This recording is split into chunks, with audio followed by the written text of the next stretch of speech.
Factory Studio.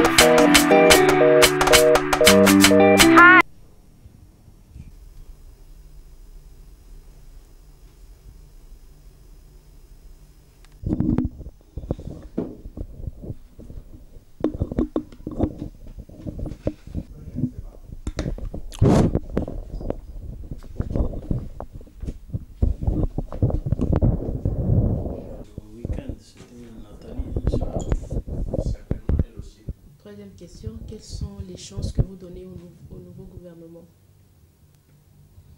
Travailler en vain. J'aurais perdu mon énergie en vain, ma réflexion en vain. Parce que ce que je dois dire, par exemple, sur M. Kabila, c'est que je dis que c'est des histoires où vous le faites perdre. Maître Bondo, bonjour. Bonjour, madame. À minuit. Maintenant, que faire au moment où le président Kabila continue à se maintenir au pouvoir? Vous savez, madame, cette question que vous me posez est très intéressante. Mais elle aurait pu être plus intéressante à Kikaya Bin Karoubi ou aux hommes de Serail de Joseph Kabila. Parce que notre compatriote Chérubin Okende, qui a été membre de la famille politique du chef de l'État, a écrit un livre intéressant, madame, près de 50 pages de cet ouvrage prodigue des conseils au chef de l'État. Et comme Nicolas Boileau disait, aimez ceux qui vous conseillent et non ceux qui vous flattent. Je crois que Joseph Kabila lui-même aurait pu écouter, aurait pu aimer Chérubin Okende. Parce que dans ces pages, c'est avec beaucoup de déférence à Joseph Kabila, avec beaucoup d'élégance qu'il lui parle, qui lui dit, vous vous êtes battu pour que la paix revienne dans ce pays. Vous vous êtes humilié jusqu'à accepter 1+4. Vous avez fait des concessions énormes que nul autre n'aurait pu donner. Mais vous conviendrait-il de sortir par la grande porte? Là, je dis bien, madame, tous les flatteurs de Joseph Kabila, aujourd'hui, ne font pas l'objet de tirs croisés. Seul Joseph Kabila est exposé. S'il avait suivi les conseils, cette question serait sans objet. La question que vous me posez aujourd'hui serait sans objet. Mais les flatteurs, là,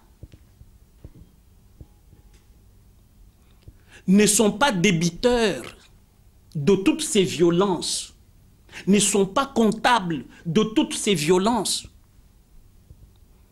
Aujourd'hui, c'est mort d'homme. Qui en est comptable? C'est pour cela que moi je dis, Joseph Kabila aurait pu administrer une gifle sérieuse à tous ces flatteurs-là,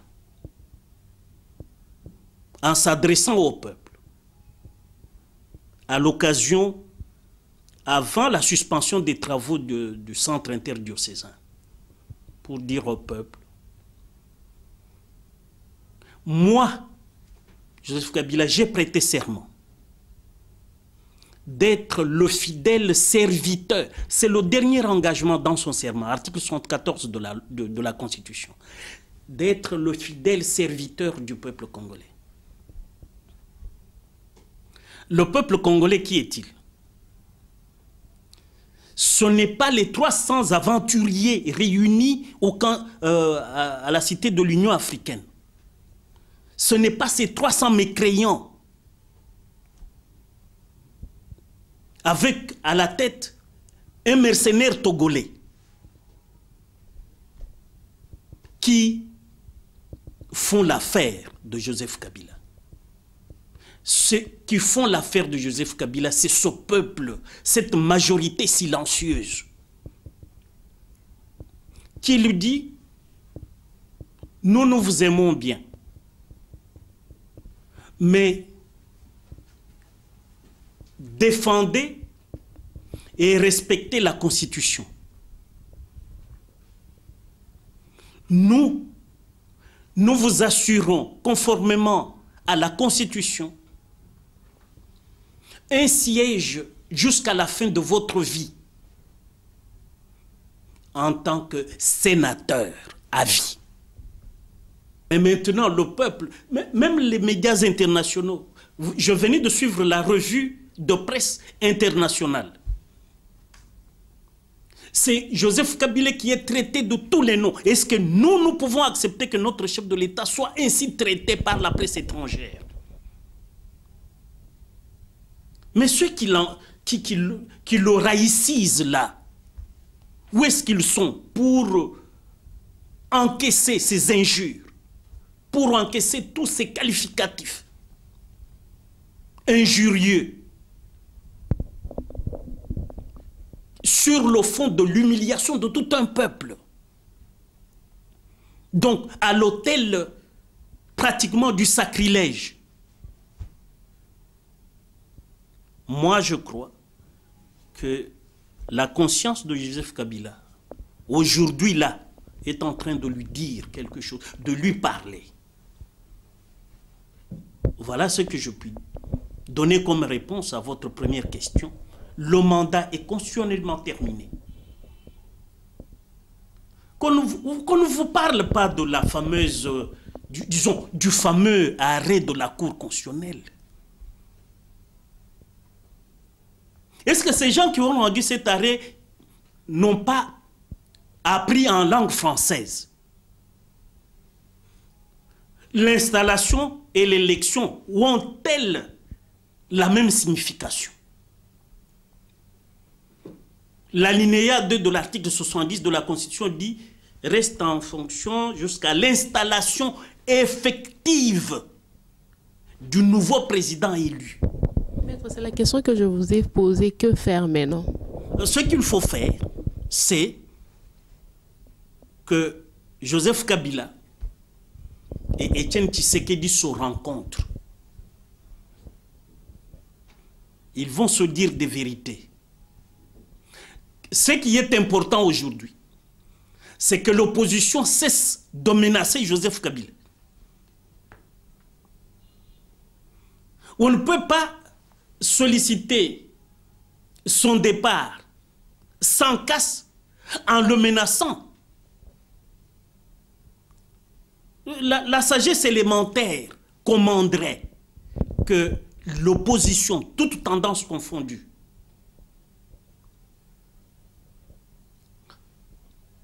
ménage la sortie de Joseph Kabila. Parce qu'il a été pendant 15 ans notre chef de l'État. Donc, le peuple congolais serait même idiot d'accepter que demain, juste quand il quitte, son chef de l'État soit livré aux orties. Comme devienne la risée du monde entier. Mais, c'est-à-dire, nous avions eu quel type de chef d'État? Si notre chef de l'État, demain, est la risée du monde entier. Jusqu'à aujourd'hui, moi, je ne suis pas à l'aise d'apprendre que Mobutu Sese Seko Gungumbendu Zabanga Joseph Désiré est enterré dans un petit cimetière à Rabat. Lui qui a pacifié ce pays. Lui qui a porté la RDC au niveau de la respectabilité à l'échelle mondiale. Mobutu allait dans des conférences où il y avait les sommités et il faisait entendre la voix de la RDC, la voix du Zaïre. et nous étions respectés. Moi, je me rappelle, quand je l'ai à l'étranger sous Mobutu, je débarque quelque part dans mon abacos. On sait m'identifier, je suis congolais. De moins que rien, que ces gens qui entourent Joseph Kabila comprennent que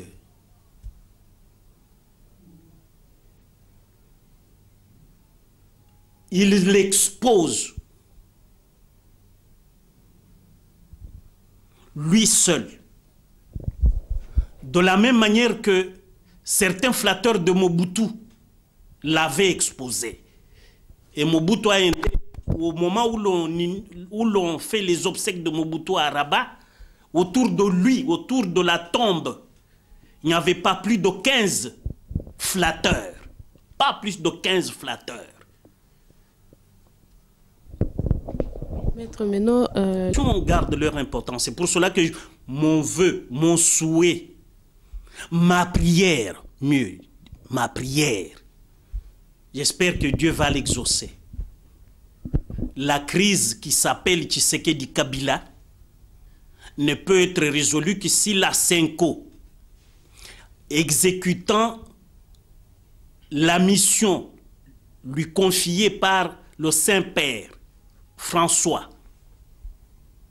que la Senko construise le pont pour relier Tshisekedi à Kabila, qu'il se serre la main, qu'il brise la glace et honora,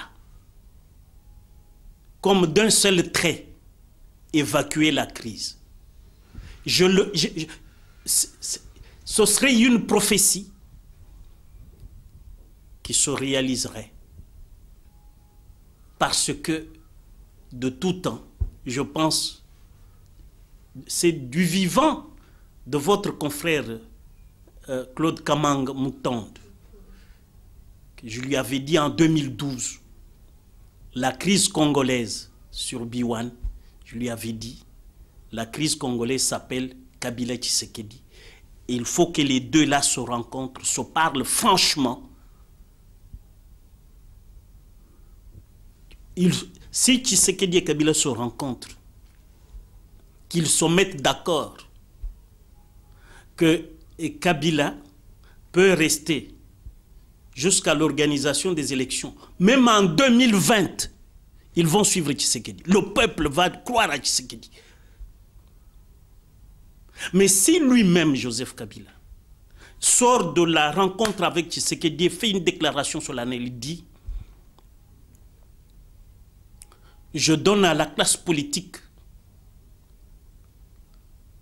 l'organisation des élections dans 120 jours. Ça sort de la bouche de Joseph Kabila, sans que ça soit un accord de la majorité-opposition, non. Joseph Kabila lui-même tranche.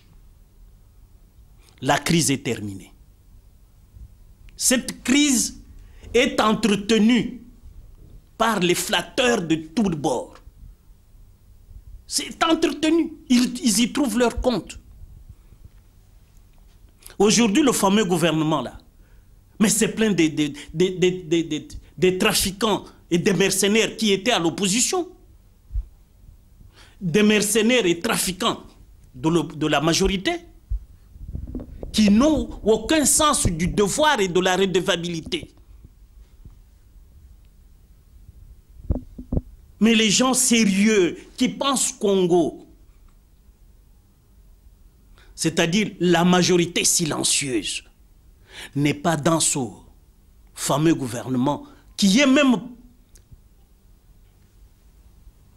formé en période suspecte à 5 minutes de la fin du mandat du président de la République. Ça s'appelle période suspecte. Là, on va rejoindre notre dernière question. Votre mot par rapport à ce nouveau gouvernement? Éphémère. Parce qu'à l'issue du dialogue s'il y a un accord inclusif, ce gouvernement, l'abbé Nchole l'a dit, les gouvernements se font et se défont. Pour moi, c'est un gouvernement éphémère. Ce gouvernement-là, c'est un gouvernement éphémère. Nous en avons eu, madame. Le gouvernement Mongolou Diaga, ça a été un gouvernement, je crois, de 18 ou 21 jours. Mais, ceux qui en font partie, malheureusement, chez nous, on les appelle excellence. Malheureusement. Et c'est là que c'est dramatique. Joseph Kabila, en nommant ce gouvernement, il a fait une erreur. Je crois qu'il ne pouvait... C'est une erreur politique grave. Parce que la Senko, là, exécute une mission que Joseph Kabila a initiée avant même que le pape ne le relaie. C'est Joseph Kabila qui a dit: approchez, vous la Senko, faites tout pour que nous nous rencontrions, le rassemblement et nous, la majorité. Et la Senko a pris son bâton de pèlerin pour faire la pirouette entre le rassemblement et la majorité. Même, vous voyez un peu la farce qui caractérise les gens de la majorité. Au lendemain de leur accord là, plus de second dialogue, il n'y aura plus de dialogue. Maintenant, ils sont où? C'est pour cela que je dis à Joseph Kabila, tous ces farceurs qui sont là comme flatteurs ne lui sont pas utiles. Comme il avait promis d'être le serviteur du peuple, s'il ne sait pas écouter la voix du peuple, qu'il écoute au moins la voix de sa propre conscience, parce qu'il en a une. Okay, merci beaucoup, maître. C'est moi qui vous remercie.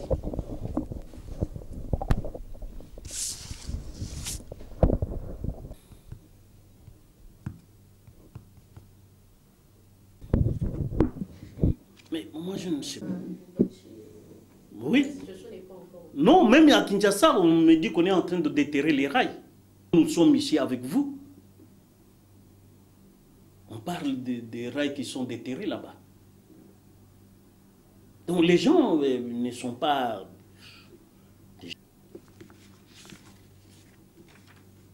Écoute l'article 104, alinéa 8, je crois, 1, 2. Un président de la République élu, comme lui là, sont de droit sénateur à vie.